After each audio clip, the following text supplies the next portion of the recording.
विजयनगर व बहमनी साम्राज्य। स्थापना, विजयनगर साम्राज्य की जो स्थापना है वो 1336 में दो भाई हरिहर और बुक्का, हरिहर और बुक्का नाम के दो भाई हुआ करते थे, उन्होंने विजयनगर साम्राज्य की जो है वो स्थापना करवाई थी। विजयनगर साम्राज्य 1336 ईस्वी, और इसमें 4 तरह के जो पार्ट हैं वो बटे हुए हैं, जिसमें पहला होता है संगम, दूसरा होता है सालू, तीसरा होता है तुलु और चौथा होता है आरवीडू। ठीक है बच्चों, तो ये विजयनगर साम्राज्य जो है इसके बारे में जानकारी। आगे इसके बढ़ते हैं और देखिए इसके अंतिम शासक का नाम जो था वो क्या था। इसके अंतिम शासक का नाम जो था वो विरूपाक्ष द्वितीय था। विजयनगर साम्राज्य के अंतिम शासक का नाम विरूपाक्ष द्वितीय। तुलुलव वंश के कृष्णदेवराय को विजयनगर के महान शासकों का गौरव प्राप्त था। कौन से? कृष्णदेवराय। ठीक है बच्चों, कृष्णदेवराय जो है वो सबसे महान शासकों में से एक माने जाते थे। निर्माण कार्य क्या करवाया? तो हजारा राम मंदिर, वो विट्ठल स्वामी का मंदिर, दक्षिण भारत में विट्ठल स्वामी का मंदिर बड़ा ही फेमस है, और इसका निर्माण जो है वो कृष्णदेव राय के द्वारा जो है वो करवाया गया था। आगे बढ़ते हैं इसी के साथ। देखिए बहमनी साम्राज्य। बहमनी साम्राज्य अब्दुल या अबुल मुजाफर अलाउद्दीन बहमनी शाह के नाम से जो है वो स्थापित किया गया था। देखिए जो बहमनी साम्राज्य था इसके बारे में ज़्यादा जानकारी जो है वो आपसे पूछी नहीं जाती है।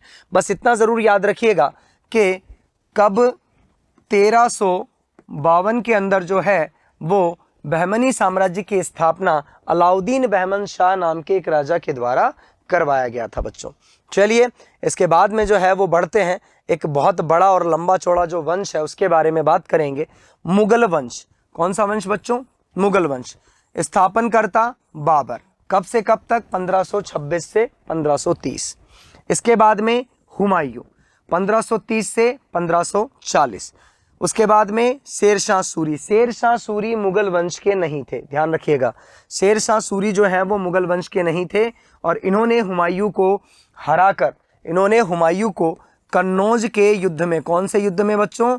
कन्नौज के युद्ध में जो कि 1540 में हुआ था, हराकर हुमायूं को ये देश छोड़ने पर मजबूर कर दिया, और शेरशाह सूरी ने 1540 से 1555 तक यहाँ पे शासन किया। वापस से हुमायूं जो है वो लौट कर आए, और आने के बाद में अगले 1 वर्ष तक इन्होंने शासन किया 1555 से 1556।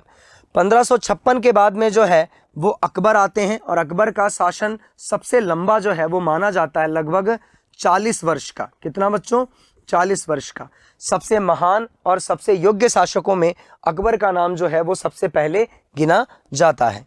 अकबर के बाद में जहांगीर का समय आता है, जो 1605 से 1627 तक राजा बने। उसके बाद में शाहजहां, जिन्होंने स्थापत्य कला का सबसे बड़ा उदाहरण हमारे देश में प्रस्तुत किया, ताजमहल। ताजमहल को बनवाने का काम जो है वो शाहजहां ने ही करवाया था। 1627 से लेकर 1658, और औरंगजेब अंतिम शासक 1658 से लेकर 1707। योग्य अगर शासकों की बात करें तो वो 1707 में ही जो है वो बच्चों खत्म हो गए थे। अदरवाइज मुगल काल जो है वो भारत में 1857 तक चलता है, और अंतिम जो शासक थे मुगल वंश के उनका नाम था बहादुर शाह जफर। क्या नाम था बच्चों? बहादुर शाह जफर द्वितीय। तो ये अंतिम शासक थे जो 1857 की क्रांति के बाद से जो है वो भारत छोड़कर चले गए। ठीक है बच्चों, आगे बढ़ते हैं इसके साथ। देखिए बाबर के बारे में जानकारी, देखिए ध्यान से समझिएगा। देखिए मुगल शासक यानी मुगल वंश की जो स्थापना है वो किसने की? बाबर ने। कब? 1526 में। कौन से युद्ध में? तो देखिए बाबर ने इब्राहिम लोदी को हराकर कौन से युद्ध में? पानीपत के युद्ध में। कौन से? पानीपत के फर्स्ट बैटल में जो है वो बाबर ने लोदी को हराया, और हराने के बाद में इसकी स्थापना की। बाबर ने मंगोलों की क्रूरता और तुर्कों की दृढ़ता का सम्मिश्रण था। क्यों ऐसा क्यों है? ऐसा इसलिए है क्योंकि इनके पिता जो थे वो एक मंगोल थे और माता जो थी वो तुर्की थी। इसी वजह से दोनों का जो एक बचपना है उनके बीच में बीता, और उसकी वजह से इन दोनों के गुण जो हैं वो बाबर के अंदर समाहित थे। देखिए युद्ध, पहला युद्ध पंजाब की विजय के बाद पानीपत के मैदान में युद्ध की तैयारियां। ये पंजाब का युद्ध कब जीता? 1524 के अंदर। आगे देखिए, इब्राहिम लोदी को इस युद्ध में मारा, हरा दिया और हराने के बाद में मार दिया। मारने के बाद में दूसरा जो महत्वपूर्ण युद्ध लड़ा वो लड़ा खानवा का, और ये कब हुआ? तो देखिए 17 मार्च 1527 को खानवा के मैदान में राणा सांगा एवं बाबर के मध्य भी युद्ध हुआ, और इसमें तुलुगमा पद्धति का प्रयोग जो है वो पहली बार बाबर ने किया था। आगे देखिए 1528 में मालवा क्षेत्र में चंदेरी के राजा मेदिनी राय को भी हराया। तो लगातार जो है वो 1526, फिर 1527, फिर 1528 और फिर 1529। 1526 में जो है वो पानीपत का युद्ध, 1527 में जो है वो खानवा का युद्ध, ठीक है, 1528 में जो है वो चंदेरी का युद्ध, और 1529 में जो है वो घाघरा का युद्ध। ये चारों महत्वपूर्ण युद्ध जो है वो बाबर ने अपने जीवन काल में किए, और 1530 में जो है वो बाबर की मृत्यु हो गई। ठीक है बच्चों, आगे बढ़ते हैं इसी के साथ।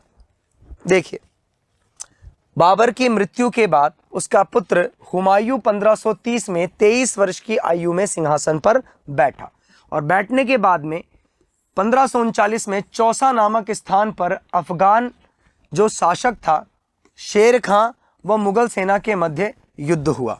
हुमायूं युद्ध में से भाग गया और उसकी जान निज़ाम रुक्का नामक एक भिश्ती ने बचाई। मतलब निज़ाम को हुमायूं को जो है वो भागने पर मजबूर कर दिया गया। यही है वो चौसा या बिलग्राम या कन्नौज का जो युद्ध है, आप कुछ भी कह लीजिए, यही वो युद्ध है। इस युद्ध के बाद में जो है वो क्या हुआ, हुमायूं को जो है वो यहाँ से भारत छोड़कर भागना पड़ा। देखिए हुमायूं युद्ध में भाग गया और उसकी जान निज़ाम रुक्का नामक एक भिश्ती ने, भिश्ती बोलते हैं नाव चलाने वाले को, किसको बच्चों? जो नाव चलाने वाला व्यक्ति होता है, उसने इसकी जान बचाई। शेर खान विजय हुआ और उसने शेर शाह की उपाधि धारण की। 1540 में कन्नौज के युद्ध में शेर शाह ने फिर से हुमायूं को हराया, और हराने के बाद में हुमायूं जो है वो इस देश को छोड़कर हमेशा के लिए चला गया। ठीक है, आगे देखिए 1540 ईस्वी में कन्नौज के इस युद्ध में शेर शाह ने फिर से क्या किया, हुमायूं को जो है वो हरा दिया, और हराने के बाद में जो अपना वंश है उस वंश को स्थापित कर दिया दिल्ली के ऊपर। और अगले 15 सालों तक 1540 से लेकर 1555 तक जो है वो शेरशाही जो है वो यहाँ के क्या बने रहे, राजा बने रहे। देखिए हुमायूं की वापस से जो है वो एंट्री होती है, और एंट्री होकर वो क्या करता है, तो देखिए हुमायूं ने अपने सेना नायक बैरम खां के नेतृत्व में 1555 में मच्छीवाड़ा व सरहिंदू युद्ध जो है वो लड़ा, और लड़ने के बाद में दिल्ली के जो है उस पर पुनः अपना शासन कर लिया। 1556 में वह पुस्तकालय की सीढ़ियों से फिसल कर क्या हो गया, उसकी मौत हो गई, उसकी मृत्यु हो गई। ठीक है बच्चों।